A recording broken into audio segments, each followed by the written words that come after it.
Everybody go to dickmorris.com for the inside baseball that we don't have time to discuss here.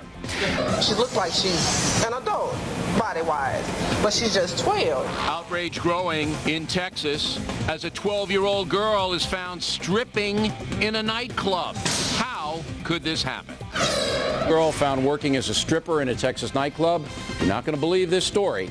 And later... That's the deal, because the city ordinance, which governs these sexually oriented businesses, enumerates the grounds on which one's license can be revoked. And having someone underage working in your establishment is not one of the enumerated grounds. So is this an oversight? Is this an oversight? You think it's just an oversight? I know it is, because I've talked to lawyers down in Texas who are familiar with the law in other counties, and other counties do have the line in their statute. If you're underage, because I want everybody, this county doesn't. We're not doing this to be prurient, but we want everybody to know that this girl took off all her clothes, 12 years old. In Indiana, 23-year-old, I guess, Indiana Hoosier cheerleader at the University of Indiana. Allegedly. Another boyfriend situation here. The mother wants the cops to charge the boyfriend with stealing the pictures that you're seeing and put them on the net, right?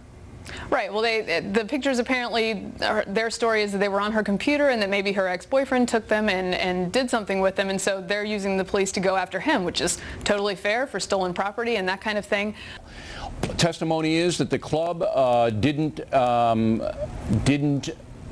do due diligence in getting an identification from the girl. They asked her for one. She didn't have one, and they still allowed her to work anyway. That seems to me where you can get them is they simply didn't have proper identification for a minor. That could very well be a path that could lead to prosecution of more than just those two people. That we don't have time to discuss here. Listen, I don't think a whole bunch of things are legitimate discussions in daytime or sometimes in the evening. I mean, television, a lot of television, not all of it, of course, has become a freak show.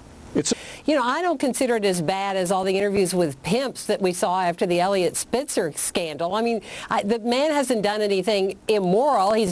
What was that all about? That was very orchestrated. She knew exactly. She could have said, I leaned in, she was beautiful, and I gave her a kiss. Instead, she acted each piece out. And she now, was Behar expecting this?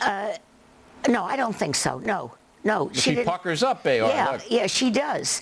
But the way... Then a brutal kidnapping, beating case in Florida, allegedly conducted by teenage girls. A viewer warning, this video is very troubling and it's upcoming. My mom doesn't know what I'm doing. We've had the time of our lives. We're just like getting really, really strong. One of our friends went to the hospital the other night. And a study of young adults on spring break finds dangerous behavior almost out of control. People come here to lose their virginity. We've seen a lot of girls that have been raped in just not good situations. My mom doesn't know that I want some random guy in this room, or a couple of random guys, like 30 of them. Condemn the whole. There are enough misbehaving girls to make all the headlines. But I believe that most of these ladies are competing because they want, you know, to do something with their lives, and this might be a springboard into that. Come on, Bill. There's no shortage of women who want to put themselves on parade and have men throw money at them. That's the reality. But it's really changed because of the internet and because of society. And as I said, you showed a segment yesterday with spring break. Girls just love to expose themselves. So you know, if Donald Trump would have Miss Nude USA, there would be no shortage of viewers or contestants. Maybe. It's always a good thing. All right, now I picked 5 words that I use on the program, and I want to know the origin and what you think of those words. The first one is blooter. Blooter is a very interesting word, actually. The second one is popinjay.